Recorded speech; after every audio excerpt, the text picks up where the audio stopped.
quotient rule.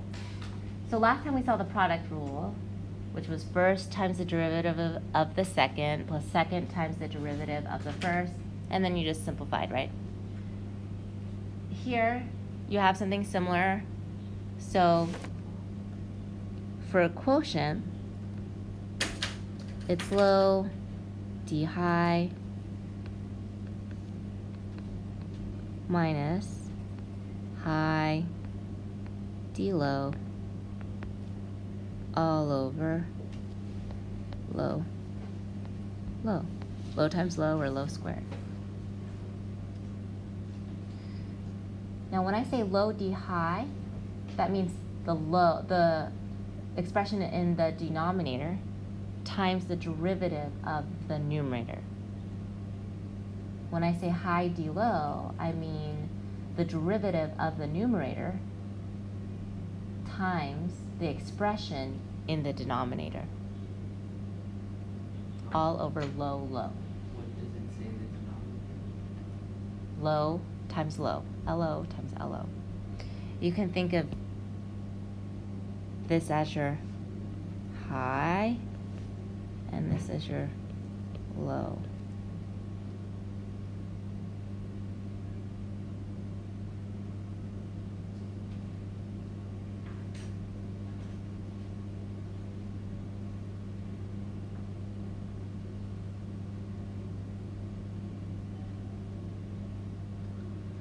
Okay, so it says differentiate f of x. I'm going to write this down a little bit bigger so we can see this. So f of x is equal to 1 plus 3x over x squared plus 1. Wants us to differentiate that. So I have a quotient, which means I use the quotient rule in order to find the derivative. So f prime x, or dy dx, either way, low d high means the denominator, which is the low, times the derivative of the numerator. What's the derivative of the numerator? 3.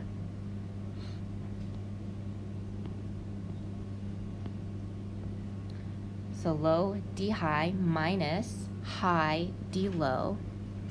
So minus high, which is 1 plus 3x, d low. What's the derivative of the denominator? 2x. Mm-hmm. So 1 plus 3x times 2x, all over low, low. So low, low is x squared plus 1 squared. Let's zoom in here. So we can see x squared plus 1, that quantity times 3, that's the derivative of the numerator, low d high, minus 1 plus 3x, that's the numerator, times the derivative of the denominator, d low, all over low, low, which is x squared plus 1 quantity squared. Questions? Okay, so now this just becomes simplification. So let me zoom out, and then go ahead and start simplifying, and let's see if we get the same thing. Just bear in mind that there's a method to the madness with products and quotients. We're actually going to skip number 6 because we have to use chain rule for number 6. So we're going to skip this for now. Number 7 is an IB exam question. Take a really close look at this one. Actually, the way that it was pasted on the document, I messed up the first time that I did this. But let's read this together. So they say, let f of x, so you can take a look at the paper copy of the notes, equal g of x divided by h of x, where g of 2 is equal to 18, h of 2 is equal to 6, g of 2 is equal to 5, or g prime, sorry, that's where I messed up. This should be g prime of 2. So g prime of 2, so it should read g prime of 2 is equal to 5. And h prime, so this should be a prime, of 2 is equal to 2. So this should read h prime of 2 is equal to 2.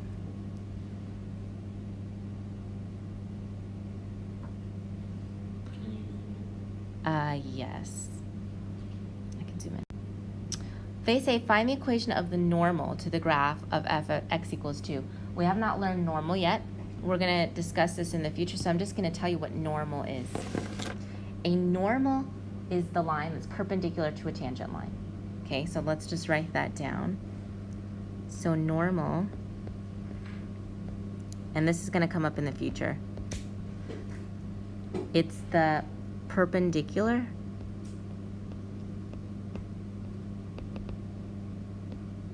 line to the tangent.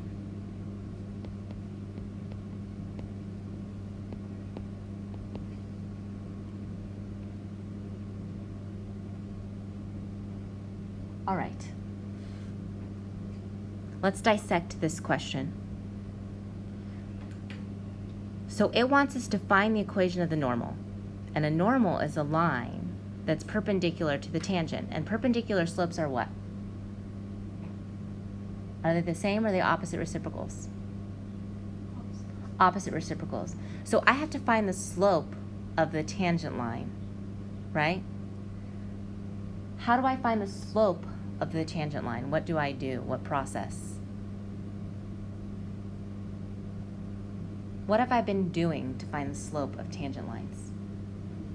Find the derivative, okay?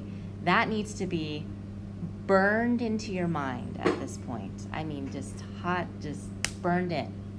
When you find the derivative of a tangent, you are finding the slope of the tangent. So you have to find the derivative. And then you have to say, okay, well, what's the opposite reciprocal of that, right? So they give you a quotient, g of x over h of x. So I'm going to write that down.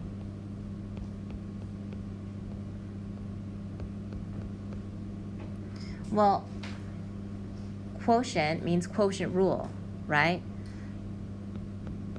So if I want to find that derivative, dy over dx, that's going to be low d high. So low is h of x. D high is g prime of x minus high d low. High is g of x over the derivative of the denominator, which is h prime of x,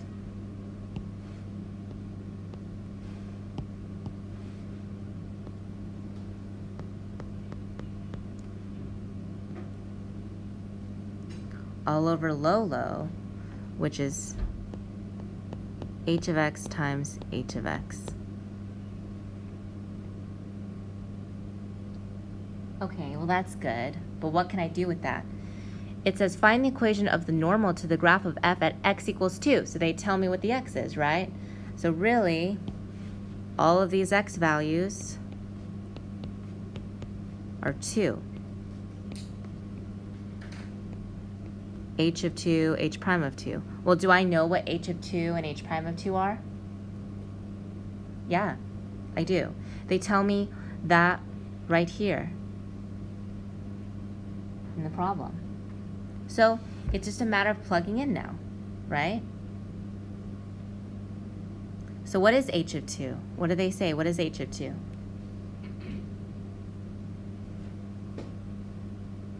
What is h of 2? 6, okay?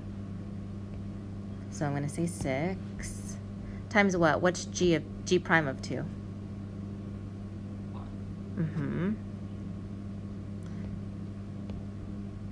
Minus, what's g of 2? 18, yeah.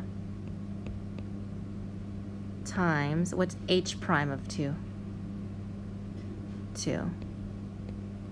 All over, what times what?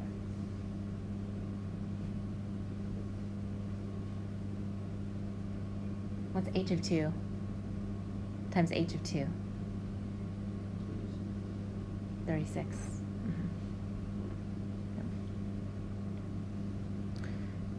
36. Okay? So let's find that value. That's 30 minus 36 over 36, which is negative 6 over 36, which is what? Negative 1 over 18?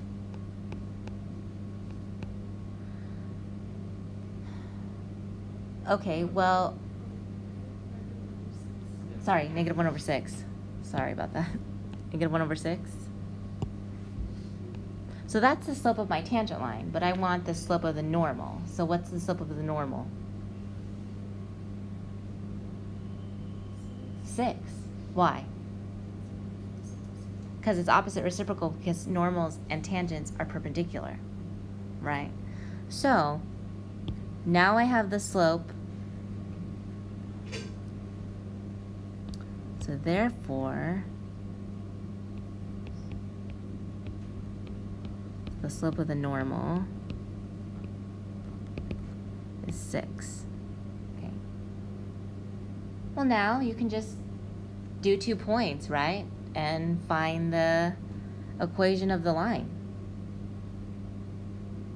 So let's look at our 2 points back in our problem.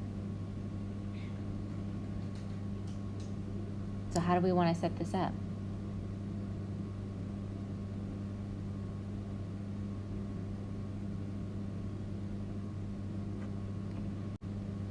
If we look back at our problem, it wants the equation of the normal to the graph of f. Well, do I know f of 2? I don't know it, but can I find it? Yes or no?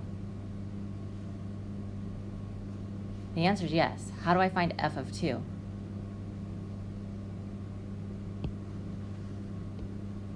Because I need an x and a y, right, to find the equation of the line? What's f of 2 equal to?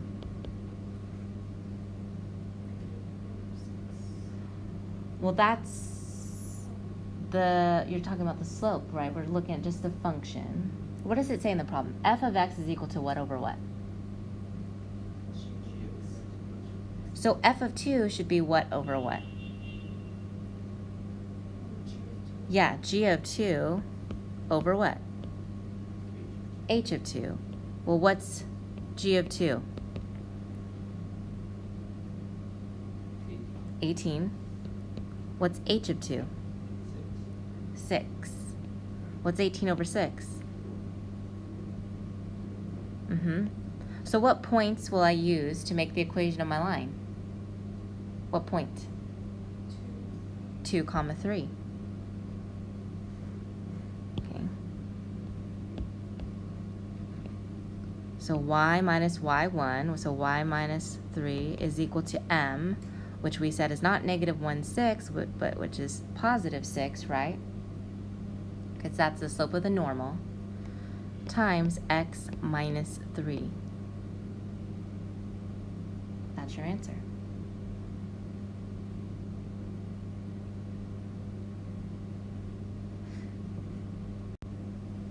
All right. Let's move on to the next one.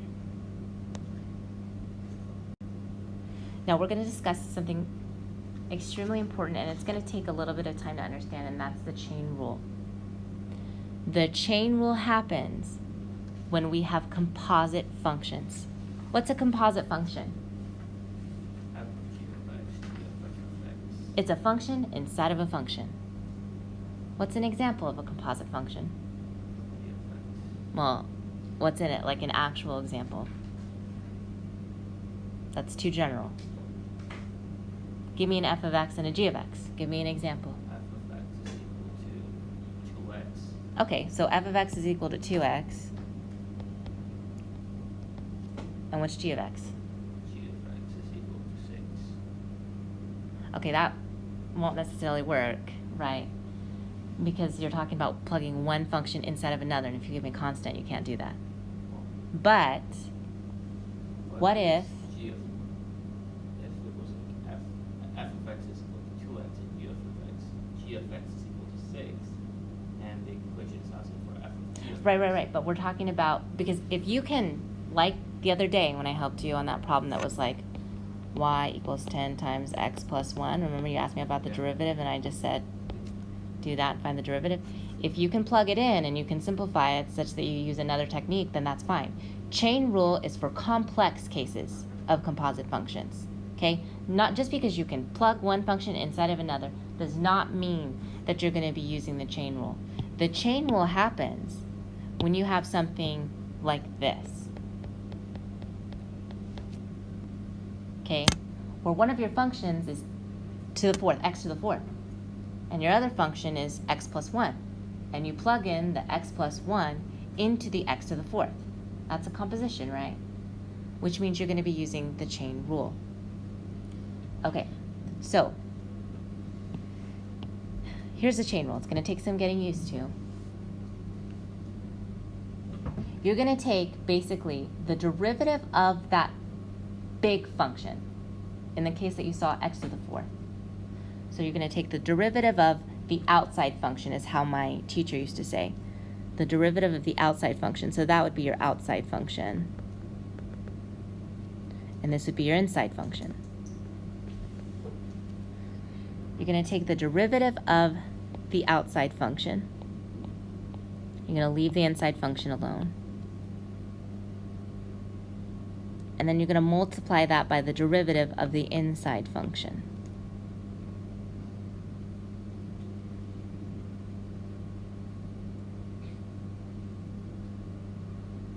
So the derivative of the outside function times the derivative of the inside function is your chain rule.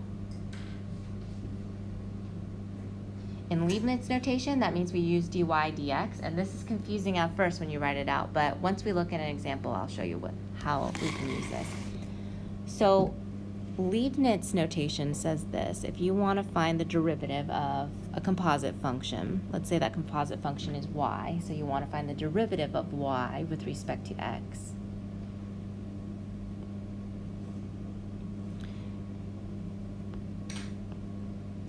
You have the derivative of y with respect to u times the derivative of u with respect to x, and I'll tell you what that all means.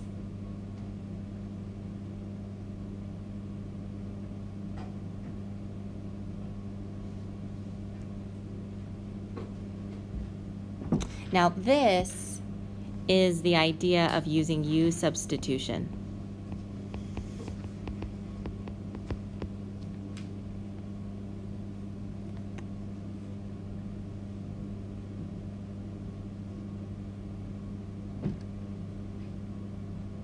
And when we look at number 7, I'll show you how that works.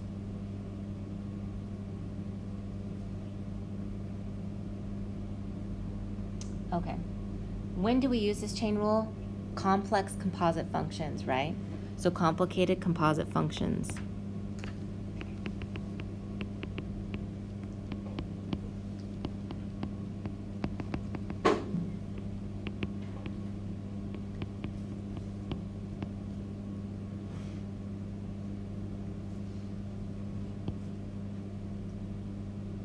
I'm going to show you both ways. One using Leibniz notation and the other just using a basic idea of the chain rule. When I was first learning calculus, I didn't use Leibniz notation consistently, and actually I regretted it because we used u substitution later on.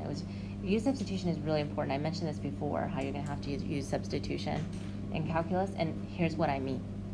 Okay, we're finally at that point. Now, number 7 is a composite function. You've got that 4x squared plus 5 raised to the 6th. And if you go back to your chain rule, what does it say? The derivative of the outside function times the derivative of the inside function. So your outside function is to the 6th. So if I want to find the derivative of the outside function, ignore the inside, okay? What do you do with the power? When you find the derivative, what does the power rule say? What does the power rule say?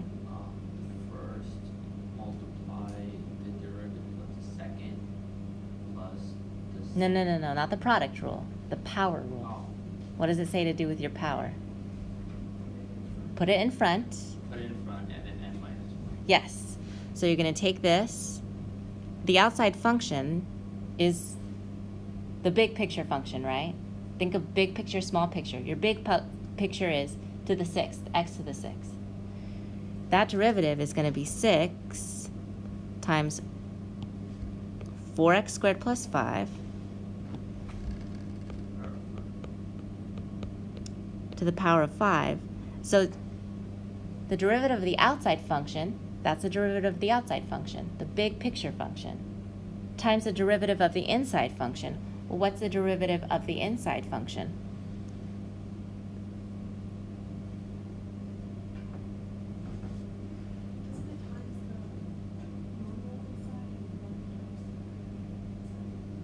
Well, look at this. So the derivative of the inside function is 8x. That's your derivative using the chain rule. Now, how does this work with Leibniz notation and the idea of U substitution? The idea of U substitution might be better for you. You might understand chain rule better. So let's try and figure that out. So we have this y is equal to 4x squared plus 5 to the 6th. So let's say that y is equal to u to the 6th. Okay, just forget about what's on the inside, right? Well, if we look back at Leibniz notation, okay, they say, okay, let's find the derivative of y. The derivative of y is dy over dx, right? Is equal to the derivative of y with respect to u, which is just the derivative of that. What's the derivative of u to the 6th? 6u to the 5th.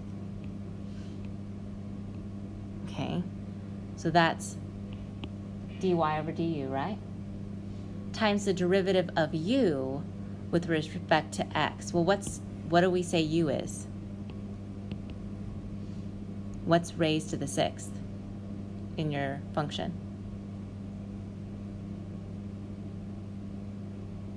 Yeah, u is 4x squared plus 5, right?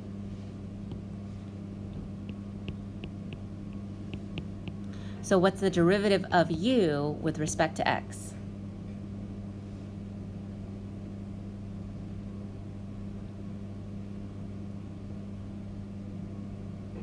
$8x, right?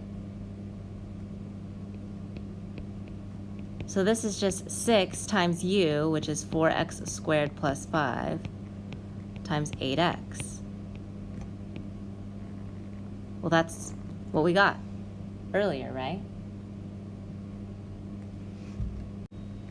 Okay, so just to reiterate here for the people that are gone, when we say with respect to, so for example, here, the derivative of y with respect to x, or the derivative of u with respect to x, this should be, when we say the derivative of y with respect to u, we're saying take the derivative of y with respect to u, take the derivative of u with respect to x. We're finding those derivatives and using substitution to plug u back in to get our final answer. Okay, let's try number 8. What's complicated about number 8? Take a look.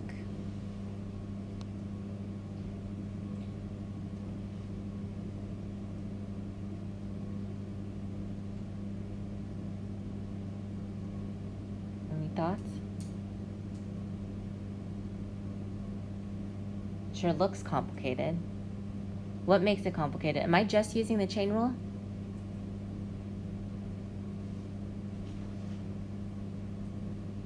Or am I using something other than just the chain rule by itself?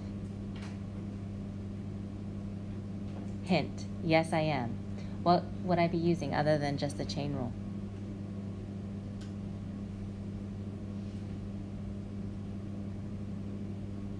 Take a look at the problem. I have a composite function. What's my composite function? Something to the fourth, right? But what else am I doing? I've got to think conceptually. What else am I doing? Do I just have x squared minus 2x plus 5 to the fourth? No. What's in front of it? What's the operation that's happening? Multiply. When I multiply, what rule am I using?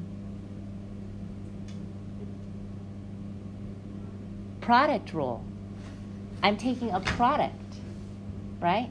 So this is a combination of product rule and chain rule, because you're multiplying a composite function with x squared. Okay, so this is a combo. So you can't just forget about your other rules. They're not going to be taken in isolation. You're not just going to have chain rule, product rule, quotient rule in their own little world. Okay, they combine to form these ugly monsters that we have to deal with right now. So this is a combo. This is product rule and chain.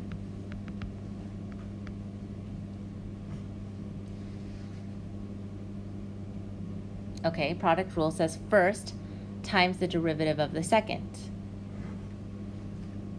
So my first is x squared times the derivative of the second. I'm going to use these brackets because I have a big monster to deal with. I'm going to use chain rule here.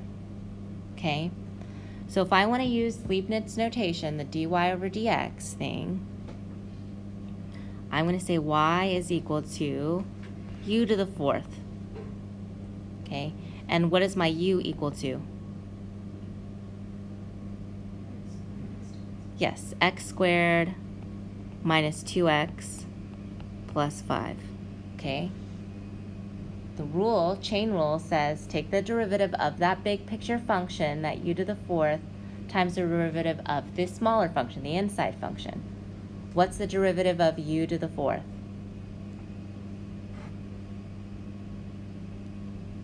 What's y prime?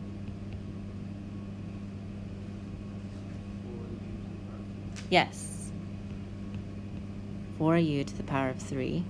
Okay.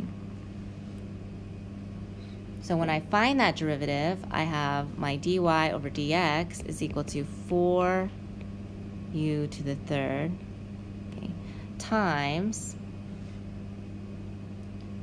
what? Times the derivative of u with respect to x. So in other words, what's the derivative of this? 2x minus 2. So I have 4u cubed times 2x minus 2. Well, I can just plug in u, right? So this is 4 times x squared minus 2x plus 5 times 2x minus 2.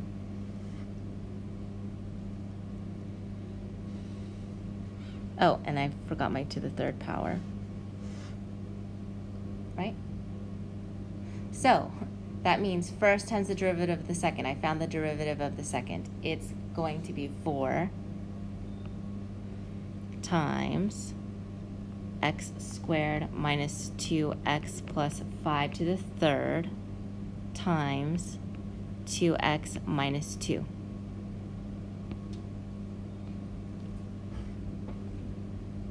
First times the derivative of the second plus second times the derivative of the first.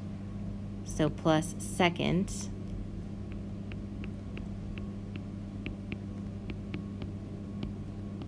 times the derivative of the first. What's the derivative of the first?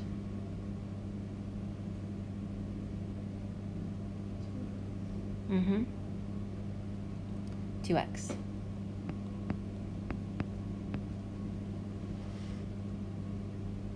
All right. Let's just do a little bit of simplification here. I don't want to mess with any of these powers. I'm just going to leave them alone. But at least I can combine the 4 and the x squared, right? So, in the end, I get 4x squared times x squared minus 2x plus 5 to the third times 2x minus 2 plus 2x times x squared minus 2x plus 5 to the fourth. You really don't have to do much simplification because you really can't unless you start expanding things. If you wanted to, you could combine this and this.